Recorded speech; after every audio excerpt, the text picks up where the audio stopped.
من الشيطان الرجيم. بسم الله الرحمن الرحيم. ولله على الناس حج البيت من استطاع إليه سبيلا ومن كفر فإن الله غني عن العالمين.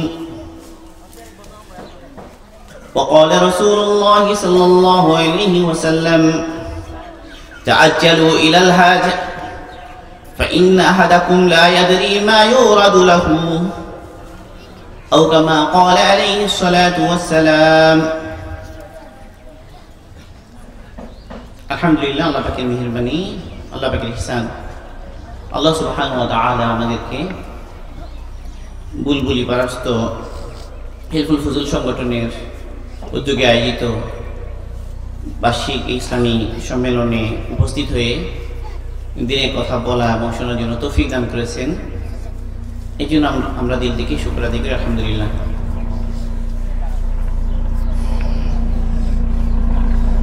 সম্মেলন কর্তৃপক্ষের পক্ষ থেকে যে বিষয়টি নিয়ে আমাকে আলোচনা করার জন্য বলা হয়েছে সেটি খুবই আহাম এবং গুরুত্বপূর্ণ একটি বিষয়। ইসলামের যে মূল রোকন, যেগুলো আরকান বলা হয়, সে আরকানের একটা অন্যতম আরকান হজ সম্পর্কে আলোচনা করা, হজের গুরুত্ব সম্পর্কে আলোচনা করা। হজ আল্লাহ সুবহানাহু ওয়া তাআলার তরফ থেকে ফরজ বিধান। আল্লাহ সুবহানাহু ওয়া তাআলা তার ঘর বাইতুল্লাহ, এটা জিয়ারতের জন্য এবং নির্দিষ্ট কতগুলো সময়ে, নির্দিষ্ট কতগুলো মাসে, নির্দিষ্ট তরতিবে কিছু আমাল ওখানে সে আদায় করবে, যেগুলো সমষ্টিকে হজ বলা হয়। এই হজের আমাল আল্লাহ সুবহানাহু ওয়া তাআলা ফরজ করে দিয়েছেন।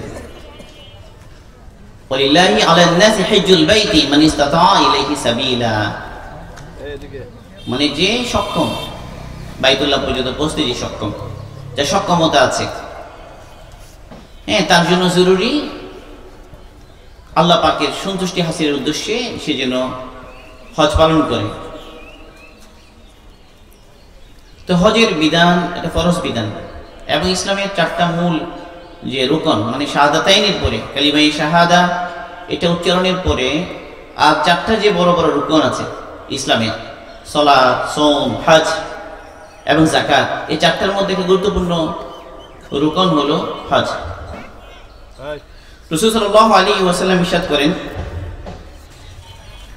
ইন্নাল্লাহা কাতাবা আলাইকুমুল হাজ্জা ফাহাজ্জু, আল্লাহ সুবহানাহু ওয়া তাআলা তোমাদের উপরে হজ ফরজ করেছেন, কাজে তোমরা কি করো? হজ করো। এক সাহাবী রাসূল সাল্লাল্লাহু আলাইহি ওয়াসাল্লামের মুখে কথা শুনে এই কথা বললেন, ফি কুল্লি আমিন ইয়া রাসূলুল্লাহ, প্রত্যেক বছর ইয়া রাসূলুল্লাহ। আল্লাহ রাসূল চুপ রইলেন, কিছু বললেন না।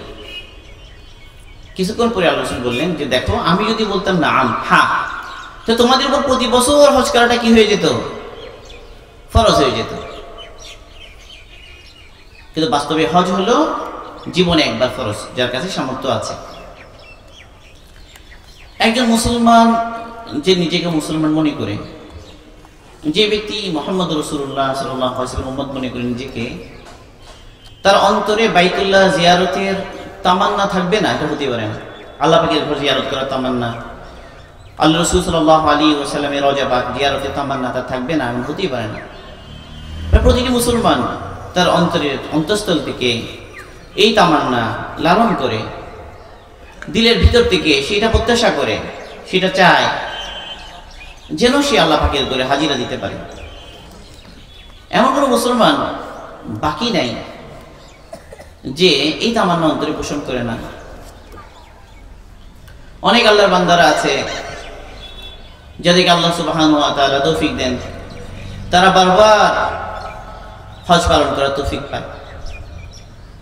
আর অনেক আল্লাহর বান্দারা আছে দিলের ভিতরে হজ করার জন্য এক তামান্না অন্তরে, কত কান্নাকাটি, কত চোখের পানি, এটার জন্য আল্লাহ পাকের কাছে কত দোয়া করে, কিন্তু হয়তো আল্লাহ সুবহানাহু ওয়া তাআলা তার তকদিরে রাখেননি হজ করা, সে হজ করতে পারে না, হজ না করে দুনিয়া থেকে চলে যায়।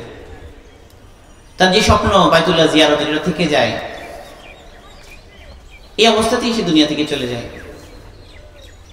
তো এখন কথা হচ্ছে যে লোকের উপর হজ ফরজ হয়নি, এরপরেও সে তার অন্তরে তামান্না ছিল, ব্যথা ছিল, তার অন্তরে কষ্ট ছিল, আল্লাহ পাকের ঘর জিয়ারতের আশা নিয়ে সে চলতো ফিরতো, দোয়া করত, তার সামর্থ্য অনুসারে সে জমা করতো আল্লাহ পাকের ঘর জিয়ারতের জন্য টাকা পয়সা জমা করতো, কিন্তু এরপরেও সে পারল না।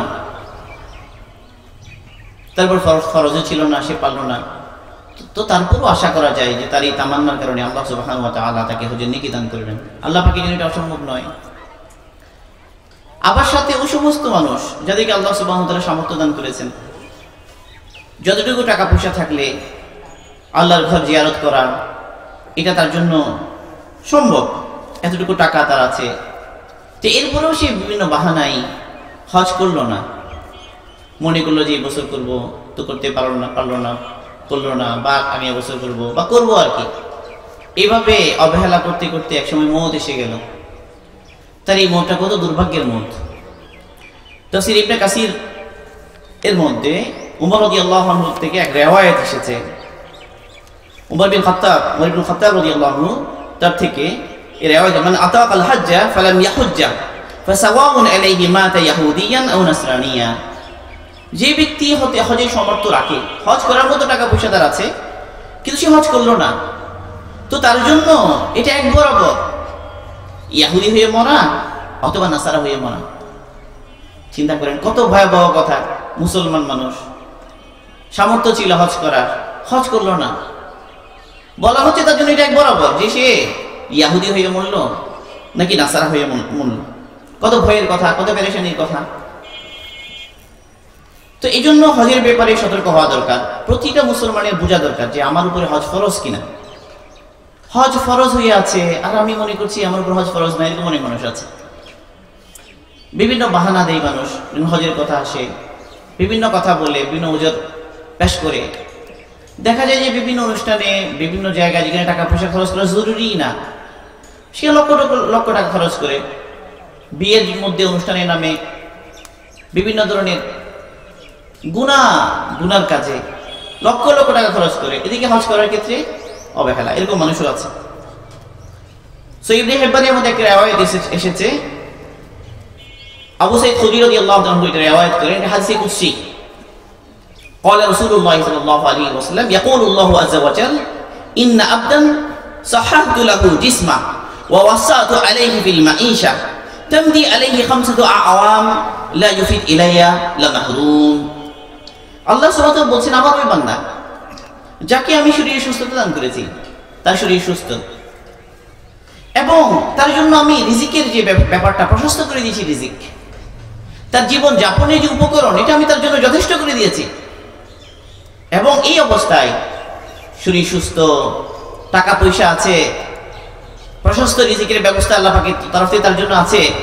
এই অবস্থায় তার উপরে 5টা বছর অতিবাহিত হলো, 1 2 3 4, এই 5টা বছর চলে গেল, কিন্তু সে হজ করলো না। আল্লাহ পাকের দরবারে সে হাজিরা সে দিল না। আল্লাহ পাক বলেন লা মাহরুম, সে হলো হতভাগা, সে হলো বঞ্চিত, সে বঞ্চিত। হাদিস কুদসি ইবনে হিব্বানের মধ্যে এসেছে এটা। এবং আব্দুল্লাহ ইবনে আব্বাস রাদিয়াল্লাহু আনহু থেকে আরেকটা রিওয়ায়াত এসেছে, এটা মুসনাদ আহমদের মধ্যে এসেছে। রাসূল সাল্লাল্লাহু আলাইহি ওয়াসাল্লাম বলেন, তাআজ্জালু ইলাল হজ ফাইন্না আহাদাকুম লা ইয়াদরি মা ইউরাদু লাহু। যে তোমরা হজ যখন ফরজ হয়ে যায় তো জলদি করো, হজের ফরজ আদায় করার ব্যাপারে সজাগ হও এবং তাড়াতাড়ি করে ফেলো। সুযোগ থাকতে, সময় থাকতে হজ করে ফেলো, অবহেলা করো না। কারণ তোমাদের মধ্যে কেউ জানে না যে তার সামনে কি অবস্থা তার আসতে পারে, কি পরিণতি তার হতে পারে, কি হালত তার এসে যেতে পারে। মুসনাদ আহমদের মধ্যে হাদিসটা এসেছে যে আব্দুল্লাহ ইবনে মাসউদ আব্বাস রাদিয়াল্লাহু আনহু রিওয়ায়াত, আল্লাহ রাসূল বলছেন যে হজ তাড়াতাড়ি করে ফেলো। কারণ তোমাদের মধ্যে কোনো ব্যক্তি কথা জানে না যে তার উপরে কি হালত এসে যায় কখন। হতে পারে যে একটা মানুষ অসুস্থ হয়ে গেল, হতে পারে যে তার যে টাকা পয়সা সে ছিল তার, সে মাল এটা চলে গেল, মাল হারিয়ে ফেললো, মাল লস হয়ে গেল। অথবা হতে পারে তার দিনের যে বুঝ যেটা আছে সেটাই রইল না, যে বুঝ তার আছে সে বুঝটাই বাকি রইল না। তো এমন হলে কি হবে, সে মাহরুম হয়ে যাবে। আল্লাহ পাক আমাদেরকে হেফাজত করুন। হজ ফরজ হয়ে গেছে, এরপরে একদম অবহেলা না করা চাই। যে উজরগুলো আমরা বলি সে উজরগুলো আসলে কোনো উজরই না। এই বিষয়ে আমরা একটু পরে আসতেছি আলোচনায়, যে কি কি উজর মানুষ পেশ করে হজ না করার পিছনে, কি কি উজর সে দাঁড় করায়, এবং এই ওজরগুলোর কোনো যৌক্তিকতা বাস্তবে আছে কিনা এটা আমাদের সামনে আসা দরকার। এর আগে হজ করলে কি ফজিলত এটাও একটু সামনে আসা দরকার। হজের কি নেকি এটা আমাদের সামনে আসা দরকার। রাসূল সাল্লাল্লাহু আলাইহি ওয়াসাল্লাম এক হাদিসে ইরশাদ করেন, মান হাজ্জা ফালাম ইয়ারফাস ওয়া লাম ইয়াফসুক গুফিরা লাহু মা তাকাদ্দামা মিন যামবি। ওই ব্যক্তি যে হজ করেছে এবং হজ করতে গিয়ে কারোর সাথে বিবাদে জড়ায়নি, ঝগড়া করেনি, এবং কোনো গুনার কাজে সে লিপ্ত হয়নি, এই ব্যক্তির পিছনে সমস্ত গুনাহ আল্লাহ সুবহানাহু ওয়া তাআলা মাফ করে দেন। এটা একটা রিওয়ায়াত। আরেকটা রিওয়ায়াত এটা আরো বেশি ফজিলতের, আরো বেশি খুশির ফজিলত। সেখানে আল্লাহ রাসূল বলেন, মান হাজ্জা ফালাম ইয়ারফাস ওয়া লাম ইয়াফসুক রাজা কায়াউমিন ওয়ালাদাতহু উম্মুহু। যে ব্যক্তি হজ করলো, হজ করতে গিয়ে সে কোনো গুনার কাজে সে জড়ায়নি, কারোর সাথে ঝগড়া বিবাদে সে লিপ্ত হয়নি, সে হজ থেকে এমনভাবে ফিরল যেন হজ থেকে ফিরে সে ওই দিনের মতো হয়ে গেল যেদিন তার মা তাকে জন্মদান করেছে। মানে মানুষ যেদিন জন্মগ্রহণ করে সেদিন যেমন সে একদম নিষ্পাপ থাকে, তার কোনো গুনাহ থাকে না, মাসুম, সে পরিপূর্ণ গুনাহমুক্ত। তো একটা মানুষ যে হজ করলো এবং হজের মধ্যে সে এমন কোনো কাজ করলো না যে কারণে নেকি নষ্ট হয়। যেমন কি কারণে হতে পারে, ঝগড়াঝাটি করলো হজে গিয়ে, বা হজে গিয়ে সে গুনার কাজে লিপ্ত হয়ে গেল, আল্লাহ মাফ করুন। আফসোস এখন দেখা যায় মানুষ হজ করতে গিয়েছে আর ওখানে ছবি তুলছে, নিজের ছবিও তুলে আবার সেই ছবি মানে সবাইকে ছড়িয়েও দেয়। ছবি তোলা কোনো জরুরত ছাড়া, প্রয়োজন ছাড়া, এটা একটা হারাম কাজ, নিষিদ্ধ কাজ, গুনার একটা কাজ। কোনো প্রয়োজন নেই ছবি তুলে হজ করতে গিয়ে। আরো বিভিন্ন ধরনের গুনাতে লিপ্ত হয় মানুষ। হজ করতে গিয়ে ঝগড়াঝাটি করা, সাথীদের সাথে খারাপ আচরণ করা, আল্লাহ মাফ করুক, অনেক গুনার মধ্যে মানুষ লিপ্ত হয়ে যায় হজ করতে গিয়ে, আল্লাহ হেফাজত করুন। তো এগুলো যদি সেই বিরত থাকে, এগুলো থেকে, গুনার কাছ থেকে বিরত রইল, ঝগড়াঝাটি থেকে বিরত রইল, তো সে যেন ফিরল এমন অবস্থায়, এমন নিষ্পাপ সে হয়ে গেল যেভাবে তার আম্মা তাকে জন্মদান করেছে ওই দিন, তার জন্ম গ্রহণের দিনে যেমন সে নিষ্পাপ ছিল, এই হজের উসিলায় আল্লাহ সুবহানাহু ওয়া তাআলা তাকে এরকম নিষ্পাপ বানিয়ে দেন। তিনটা আমলের কথা রাসূল বলেছেন। এখন ইসলাম কবুল করা, যেটা পিছনের যে গুনাহকে একদম কি করে দেয়, মিটিয়ে দেয়। আরেকটা হচ্ছে হিজরতের আমল, যে পিছনের গুনাহকে একদম কি করে দেয়, মিটিয়ে দেয়। আরেকটা হলো হজের আমল। হজ করার কারণে আল্লাহ সুবহানাহু ওয়া তাআলা মানুষের পিছনের জিন্দেগি সমস্ত গুনাহ মাফ করে দেন। একজন মানুষ যদি খুবই নেকিময় হজ করতে পারে, হজের মধ্যে খুবই নেক আমল করলো, গুনাহ থেকে বেঁচে রইল, আল্লাহ পাকের সন্তুষ্টি মোতাবেক জেনে সে হজ করলো। হজ কিন্তু জানার সাথে করতে হবে, ইলমের সাথে করতে হবে। হজের মধ্যে কি ফরজ, কি ওয়াজিব, ইহরাম বাঁধতে হয়, কিভাবে বাঁধতে হয়, ইহরাম অবস্থায় কি করা যায়, কি করা যায় না, অনেকগুলো বিষয় আছে। কেমনে তাওয়াফ করতে হয়, কেমনে সাই করতে হয়, কোনটা আগে কোনটা পরে, পাথর নিক্ষেপ করতে হয়, কোনটাতে কোন দিন পাথর নিক্ষেপ করা লাগে, পাথর নিক্ষেপ করার এটা পদ্ধতি কি, এবার অনেকগুলো বিষয় আছে হজের মধ্যে।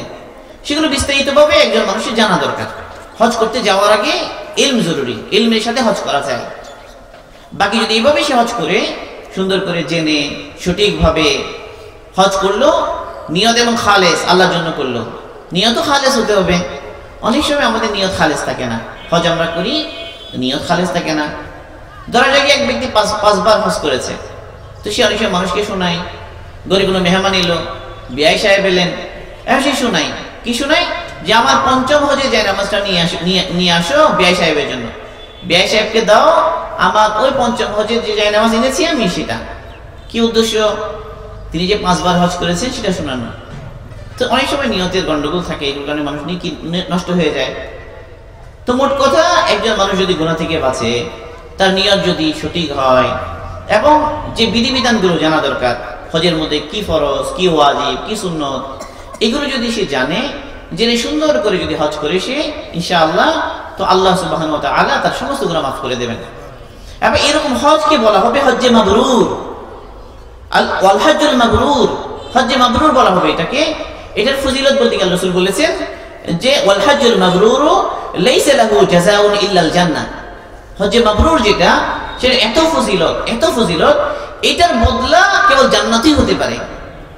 হজ্জে মাবরুরের যে বদলা, এটা কেবল জান্নাতেই হতে পারে। মোট কথা হজের অনেক নেকি, অনেক ফজিলত। হজের দ্বারা মানুষের আগের গুনাহ মাফ হয়ে যায় এবং আল্লাহ সুবহানাহু ওয়া তাআলা এটার উসিলাতে আল্লাহ পাক তাকে জান্নাত দান করবেন। এখন হজ ফরজ কার উপর এটা জানা দরকার। কতটুকু টাকা পয়সা আসলে, কি পরিমাণ টাকা এলে হজ ফরজ হবে? হজ ফরজ হওয়ার টাকাটা কি রকম? এটা কি জমি, নাকি টাকা, নাকি অলংকার? এগুলো মানুষ অনেক সময় ভুল বুঝে, মনে করে যে আমার তো নগদ টাকা নাই, কেউ তার কাছে জমি আছে। অনেক মহিলারা মনে করে আমার তো টাকা পয়সা নাই, এদিকে 10-12 বড়ি তার সাথে স্বর্ণ আছে। অনেক মহিলার আছে যে তার পিতার ইন্তিকাল হয়ে গিয়েছে, পিতার কাছে অনেক সম্পত্তি ছিল, এখন আর ইস্যুতে সেগুলো মালিক হয়ে গিয়েছে। এখন এই সম্পত্তিগুলো তার মালিকানায় আছে। এখন সে আবার ভাইদেরকে লজ্জা করে, ভাইরা তার সম্পত্তি দিবে কি দিবে না, আবার সে তাদেরকে মাফু করে না। তো এইগুলো মালিক সে হয়ে গিয়েছে, এবং এগুলো মালিক হওয়ার কারণে তার উপর হজ ফরজ হয়ে গিয়েছে, কিন্তু তার জানা নাই। সেই সমস্ত বিভিন্ন ধরনের বাহানার কথা বলে সে মনে করে যে আমার তো টাকা পয়সা নাই, আমি কেমনে হজ করবো। অথচ হিসাব করলে দেখা গেল যে তার কাছেও আছে। বাকি পুরুষ এবং মহিলা উভয়ের ক্ষেত্রে হজ ফরজ হওয়ার ব্যাপারে যে টাকা পয়সার পরিমাণ, এখানে একটু পার্থক্য আছে, সেটা বুঝতে হবে কেন আছে বিষয়টা। একজন পুরুষ মানুষ ধরা যাক, সে বাইতুল্লাহতে যাবে আসবে, যা যা খরচ হবে আর কি, বর্তমানে যে খরচগুলো হয়, মানে ভিসা, তারপর হলো পাসপোর্ট তো তার কাছে থাকবেই, যাতায়াত খরচ থাকবে, এসব মিলিয়ে যা এভারেজ খরচগুলো হয় আর কি, আসতে যেতে টোটাল যা খরচ হবে, এই খরচটা তার কাছে আছে। এর সাথে সে যে হজ করতে যাবে, গেলে এই যে তার পরিবার পরিজন আছে বাড়িতে, এই পরিবার পরিজনের যে স্বাভাবিক ভরণ পোষণে যা খরচ লাগে এই সময়টাতে, 1 মাস 2 মাস যা সময় লাগবে, সেই সময়ের মধ্যে যা খরচ হবে সেই পরিমাণ খরচও তার কাছে আছে। তো এতটুকু টাকা যদি থাকে, তাহলে ওই ব্যক্তির উপরে হজ ফরজ, ওই ব্যক্তির উপরে হজ ফরজ। একজন মহিলা, তার ক্ষেত্রে আরেকটা বিষয় গুরুত্বপূর্ণ, সেটা কি, একজন মহিলা তো একা যেতে পারে না, তো তার সাথে একজন মাহরাম পুরুষ লাগবে। তো একজন মাহরাম পুরুষ সহ সে, তাহলে 2 জন। এই 2 জনের জন্য আসা যাওয়া টোটাল খরচ যা লাগবে, তার সাথে যদি মহিলার উপর সাধারণত ভরণ পোষণের জিম্মাদারি থাকে না, সাধারণত মহিলার উপর জিম্মাদারি তো থাকেই না, জিম্মাদারি পুরুষের উপরে থাকে। তো মহিলার ক্ষেত্রে মোটামুটি এতটুকুই যে একজন মাহরাম সহ ওখানে গিয়ে আসতে যা খরচ হবে সেই পরিমাণ টাকা তার কাছে আছে, হয় নগদ টাকা আছে, অথবা তার মালিকানাতে জমিন আছে, অথবা তার কাছে অলংকার আছে স্বর্ণ, সেগুলো বিক্রি করলে এই পরিমাণ টাকা সে সহজেই পেয়ে যাবে। তাহলে এই মহিলার উপর হজ করা কি হয়ে আছে, ফরজ হয়ে আছে। তাহলে অনেক সময় হয় কি যে স্বামীরও হজ ফরজ, স্ত্রীরও হজ ফরজ, কিন্তু হজ করছে না বিভিন্ন বাহানায়। অনেক মানুষ সরকারি চাকরি থেকে রিটায়ার্ড করেছে, তো রিটায়ার্ড করলে এককালীন অনেক টাকা সে পায়, 5 লাখ 6 লাখ 10 লাখ 12 লাখ 14 লাখ পেয়ে যায়। এই টাকাটা পাওয়ার সাথে সাথে এই ব্যক্তির উপর কি হয়ে যায়, হজ ফরজ হয়ে যায়, কারণ টাকা তো এসে গেছে হাতে। তো অনেক মানুষ আবার উল্টাপাল্টা নিয়ত করে, সে বলে যে আমার এই টাকাটা আমি এই নিয়তে রেখেছি, এই টাকাটা ওই নিয়তে রেখেছি, আমার 2 মেয়ে আছে, 2 মেয়ে বিয়ে দিতে আমার 4 লাখ 4 লাখ 8 লাখ টাকা কি লাগবে, তো আমার তো কিনা হজ ফরজ না, কেন আমি যে বিভিন্ন নিয়তে টাকা রেখে দিয়েছি। এই ধরনের বিভিন্ন বাহানা মানুষ হজের ক্ষেত্রে এরকম পেশ করে। তারা মনে করে যে এই যে টাকা রেখে দিয়েছি আমি বিভিন্ন নিয়তে, এই কারণে আমার উপর কি হবে না, হজ ফরজ হবে না। এই কথাটা কি নয়, সহি নয়। বরং ওই টাকা হাতে এসে গেছে, হাতে ওই টাকার মালিক সে, এখন বাস ওখানে যাওয়া আসার খরচ প্লাস পরিবারের ভরণ পোষণ 2-1 মাসে যা লাগে এতটুকু দিয়ে যেতে পারলেই তার উপর হজ ফরজ। অনেক মানুষ আছে হজ যে ফরজ এটা জানে, কিন্তু হজ করে না কেন। কিছু মানুষ মনে করে এত তাড়াতাড়ি যদি হজ করে ফেলি হজ রাখতে পারবো না, হজ রাখতে না পারা একটা বিষয় তারা বলে। রাখতে না পারাটা কিরকম, মানে সে বুঝে যে এখন তো সে আল্লাহ পাকের হুকুম ঠিক মতো আদায় করে না, অনেক সময় নামাজ পড়ে না ঠিক মতো, অনেক বিভিন্ন গুনাহ থেকে সে বেঁচে থাকে না। অনেক পুরুষ মানুষ আছে সে মনে করে যে হজ করলে তো দাড়ি রাখতে হবে, আমি তো এখনো দাড়ি রাখার নিয়ত করিনি, তো দাড়ি রাখার নিয়ত যেহেতু করিনি এই কারণে এখন এত তাড়াতাড়ি হজ করবে না। দাড়ি রাখা দিল যখন বলবে যে দাড়ি রাখার কথা, তো তখন দাঁড়িয়ে রাখতে পারলো, এরপর এখন হজ করা কি হয়ে গেল, সহজ হয়ে গেল। কারণ হজ করে এসে তো সে হাজী সাহেবের মতো চলতে পারবে না। হাজী সাহেব কিরকম, হাজী সাহেবের দাঁড়িয়ে থাকতে হবে, আমার তো দাঁড়িয়ে রাখার নিয়ত নেই আগামী 10 বছর, নাউজুবিল্লাহ, আল্লাহ হেফাজত করুন। এরকম অনেকের নিয়ত আছে, এইগুলোর কারণে কি করে না, হজ করে না, আল্লাহ মাফ করুন। অনেক মেয়েরা আছে এরকম, অনেক মা বোনেরা আছে এরকম, তারা বিভিন্ন বিয়ে শাদীতে যায়, বিভিন্ন মেহেদি অনুষ্ঠানে যায়, ব্যাপারটা চলাফেরা করে, গান বাজনা করে, এটা সেটা, টাকা পয়সার মালিক, মুসলমান, হজ ফরজ এটা বুঝে। কিন্তু সেই মহিলা মনে করে যে আমি তো হজ করে আসলে হাজী সাহেবা হয়ে যাব, তখন তো আমি আর এই ব্যাপারটা চলতে পারবো না, এই মজা, এই বিনোদন, এগুলো তো করতে পারবো না। নাউজুবিল্লাহ, নাউজুবিল্লাহ, মানে হারাম কাজ, গুনার কাজ, এগুলো করার নিয়ত ভিতরে, এগুলো করে হজ করে না। অথচ হজ এটা একটা ফরজ, ওই সমস্ত গুনাহ থেকে বেঁচে থাকা এটা দ্বিতীয় আরেকটা দায়িত্ব তার উপরে। ওয়াজিব হলে ওয়াজিব, ফরজ হলে ফরজ। গুনাহ থেকে বেঁচে থাকা, নাফরমানি থেকে বেঁচে থাকা, এটা ফরজ তার উপরে, ওইটা একটা আলাদা ফরজ। আর হজ করাটা আরেকটা ফরজ। এখন একদিকে সে গুনাহ থেকে বাঁচানোর নিয়ত নাই, গুনাহ থেকে বাঁচার নিয়ত এটা করে নাই, সেই নাফরমানির মধ্যে আছে, এবং সে এই নাফরমানিকে আর লম্বা করতে চায়। সে চায় যে বয়স তো এখনো হয়নি, হজ করার কি হয়নি, বয়স হয়নি, এখনো বয়স 30, এখনো বয়স 25, এখনো বয়স 40, বয়স কখন হবে, 50 বছর হয়ে গেলে, 60 বছর হয়ে গেলে, যখন আর বিনোদনের কি নাই, সময় নাই, আনন্দ বিনোদন এখন আর চলবে না, শরীরে এখন আনন্দ বিনোদনের বিরুদ্ধে বিদ্রোহ করে, ওই সময় যখন এসে যাবে তখন হজ করবে। কেমন কথা এটা? তো আসল কথা হলো হজ করা দরকার কখন, শরীরে যখন সামর্থ্য আছে। হজের মধ্যে অনেকগুলো আমাল এমন আছে যেখানে শক্তির প্রয়োজন হয়, শক্তির প্রয়োজন হয়। তাওয়াফ করতে হয়, ওখানে অনেক ভিড় থাকে, ভিড়ের মধ্যে সুস্থভাবে এর তাওয়াফগুলো করতে, সাফা মারওয়া সাই করতে, পাথর নিক্ষেপ করতে যেতে হয়, ওখানে মিনার ওখানে অনেক দূর হাঁটতে হয়, 2 কিলোমিটার 3 কিলোমিটার হেঁটে গিয়ে পাথর নিক্ষেপ করতে হয়। তো এখন সবসময় তো তাকে হুইল চেয়ারে ঠেলে নিবে এরকম মানুষ নাও থাকতে পারে, মুশকিল হয়। তো তখন কঠিন হয়ে যায় সেটা, মানে প্রতিটা বিধান, ফরজ, ওয়াজিবগুলো হজের, সে যথাযথভাবে সেগুলো কি করতে পারে না, তখন আদায় করতে পারে না। এখন বয়স হয়ে যায় মানুষের, মানুষ যখন জোয়ান থাকে, গায়ে শক্তি থাকে, তখন প্রতিটা বিধান সে যথাযথভাবে কি করতে পারে, আদায় করতে পারে। যথাযথভাবে ওই সমস্ত বিধানগুলো পালন করা তার পক্ষে সহজ হয়, সম্ভব হয়। আর যখন কি হয়ে যায়, বয়স বেশি হয়ে যায়, শরীর ভারী হয়ে যায়, তখন শরীরে কুলোয় না, ওই সমস্ত আমলগুলো করতে শরীর কুলোয় না, কঠিন হয়ে যায়।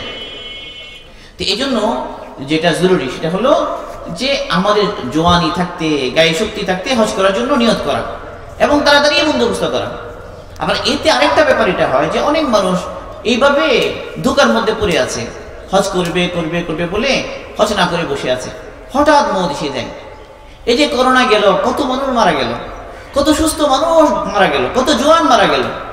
হয়তো অনেকের উপরে হজ ফরজ ছিল, অবহেলা করেছে, এই বিধান নিয়ে সে কোনোদিন ভাবেও নাই, নিয়ত করে নাই, এখন হঠাৎ মওত এসে গেল, এই হজ থেকে কি হয়ে গেল, সে মাহরুম হয়ে গেল।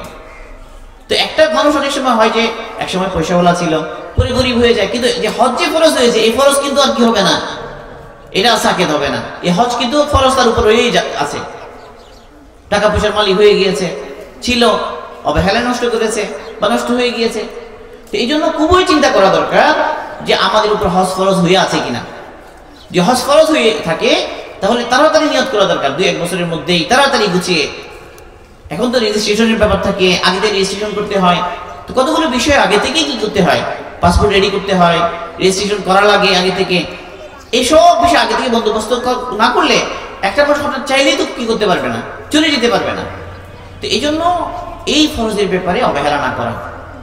অনেকে আমরা মনে করি যে আমার তো অনেক দায়িত্ব রয়ে গিয়েছে, বিভিন্ন জিম্মাদারি রয়ে গিয়েছে, কিন্তু আমি বাঁচবো কয়দিন, এটা তো কি নাই, ঠিক নাই। তো এই সমস্ত ধোঁকা আমাদেরকে এই সমস্ত ফরজ বিধান থেকে আমাদের কি করে দেয়, বাধা দেয়। আসল কথা হলো যে সমস্ত মানে ভাইয়েরা বা বোনেরা এই কথা চিন্তা করছি যে তাড়াতাড়ি হজ করে ফেললে কি হয়ে যাবে, পরে আর হজের উপর থাকতে পারবো না, এই কথা কিন্তু ঠিক নয়। বেশিরভাগ মানুষ দেখা যায় আলহামদুলিল্লাহ, যখন সে আল্লাহ পাকের ঘরে যায়, আল্লাহ পাকের ঘরে যাওয়া এটা কিন্তু কোনো মামুলি বিষয় না। আল্লাহ পাকের ঘরের দিকে যাওয়া, আল্লাহ পাকের ঘর নজরে আসা, কিরকম একটা ব্যাপার, কিরকম একটা অনুভূতির ব্যাপার। আল্লাহ পাকের ঘর, যে ঘর গিয়ে কেবলা বানিয়ে সারা জিন্দগি ইবাদত করেছি, নামাজ পড়েছি, আল্লাহর ঘর। আল্লাহর ঘর বললেই কেমন একটা অনুভূতি হয় অন্তরে। আল্লাহর ঘর, কালো গিলাফ, তাই না, আল্লাহ রসুলের রজা পাখি, সবুজ গম্বুজ, এগুলো তো প্রত্যেক মুসলমানের মানে চোখের মধ্যে ভাসবে এবং তার ভিতরে একটা সবসময় তামান্না থাকবে, একটা আশা থাকবে। এই আশা সবসময় মানে থাকবে তার মধ্যে, কত তাড়াতাড়ি চলে যাওয়া যায়, কত তাড়াতাড়ি বাইতুল্লাহ জিয়ারত করা যায়। তো এই বাইতুল্লাহ এটা তো আসলে অনেক মানুষের হাদিসে জড়িয়া হয়ে যায়। মানুষ যখন আল্লাহর ঘর দেখে, ওই সমস্ত জায়গা আল্লাহ রাসূল সাল্লাল্লাহু আলাইহি ওয়াসাল্লাম যেখানে কত কুরবানি করেছেন দ্বীনের জন্য, ওই সমস্ত দৃশ্যগুলো যখন ভাসে তার চোখের সামনে, সেই স্থানগুলো যখন সে দেখে, তখন তার দিলের এক পরিবর্তন হয়ে যায়। সে আগের মানুষটা থাকে না, তখন আল্লাহ পাক তাকে বুঝ দিয়ে দেন, হেদায়েত দিয়ে দেন। তো আমরা যে মনে করছি যে হজ করলে চলতে পারবো না, এটা কি হবে না, তখন ওই থাকবে না। আল্লাহ সুবহানাহু ওয়া তাআলা তাকে তৌফিক দান করবেন এই হজের উপর থাকার জন্য, হজের যে বিধিবিধান এটার উপর অটল থাকার জন্য। আর যদি অটল থাকতে নাও পারে, তো এটার কারণে কি হজ নষ্ট হবে নাকি? এটা আরেকটা বিষয়, যে এক ব্যক্তি সে বেচারা মানে কোনো কারণে হজ করলো, হজের পরে সে চলতে পারছে না, আল্লাহ মাফ করুন তাকে, এর কারণে কি হজ নষ্ট হয়ে যাবে নাকি? না, হজ তো যেটা ফরজ আমার, যেটা পালন করেছে এটা নাকি সে পেয়ে গেছে, এই দায়িত্ব আদায় হয়ে গিয়েছে। হজের ফরজিয়ত যেটা তার উপরে ছিল এটা সুন্দর মতো আদায় হয়ে গেল। এখন যত আমাল সে করবে এগুলোকে সে যথাযথভাবে করার চেষ্টা করবে, অন্য ফরজ বিধানগুলো সে পালন করার জন্য চেষ্টা করবে। এইভাবে যখন সে মেহনত করবে, তখন ইনশাআল্লাহ আল্লাহ পাক তাকেও তৌফিক দান করবেন দিনের উপর চলার জন্য, অটল থাকার জন্য। মোট কথা হলো, হজ না করার যে বাহানাগুলো আমরা দিই এগুলো সহি নয়, এগুলো না দেওয়া যায়। এবং আমরা পুরুষ হই বা নারী হই, যেই কেউ হই, আমাদের মজবুত নিয়ত করা দরকার তাড়াতাড়ি, যেন আল্লাহ পাকের ঘর আমরা কি করতে পারি, জিয়ারত করতে পারি। আল্লাহ পাক আমাদের সবাইকেই তৌফিক দান করুন। নিয়তকে মজবুত করা, চোখের পানি ফেলা, কান্নাকাটি করা, আল্লাহ পাক যেন আমাদেরকে ওই সমস্ত সৌভাগ্যবানদের অন্তর্ভুক্ত করেন যারা আল্লাহ পাকের ঘরের জিয়ারত লাভ করে ধন্য হয়েছে, যারা আল্লাহ রাসূলের রওজা পাক জিয়ারত করেছে। আল্লাহ রাসূলের রওজা পাকের সামনে গিয়ে দেখেন, আল্লাহ রাসূলের রওজা পাক জিয়ারত করা এটা হজের কোনো কি নয়, পার্টস নয়, এটার উপরে হজ নির্ভর করবে না। কিন্তু একজন মুসলমান যাবে ওখানে, আল্লাহ রাসূলের রওজা পাক জিয়ারত না করে কি আসবে নাকি? সে ইনশাআল্লাহ আল্লাহ রাসূলের রওজা পাক জিয়ারত করে আসবে। এবং এটা কত বড় সৌভাগ্য, কত বড় সৌভাগ্য। ওখানে গিয়ে সামনাসামনি আল্লাহর রওজা পাকের সামনে দাঁড়িয়ে আসসালামু আলাইকা ইয়া রাসূলুল্লাহ বলা কত বড় একটা সৌভাগ্য। তো এটা আল্লাহ পাক আমাদেরকে দান করবেন। তো এই জন্য আমাদের সবার তামান্না থাকা দরকার, সবাই আল্লাহ পাকের কাছে দোয়াও করা দরকার। আল্লাহ পাক আমাদের সবাইকে তাড়াতাড়ি আল্লাহ পাকের ঘর জিয়ারত করার জন্য, আল্লাহর রওজা পাক জিয়ারত করার জন্য তৌফিক দান করুন। তো আলোচনা মোটামুটি আমাদের এখানে হলো। আল্লাহ পাক আমাদেরকে প্রত্যেককে আমলের তৌফিক দান করেন। সুবহানাল্লাহি বিহামদিহি, সুবহানাকাল্লাহুম্মা বিহামদিকা, আশহাদু আল্লা ইলাহা ইল্লা আনতা, আস্তাগফিরুকা ওয়া আতুবু ইলাইক।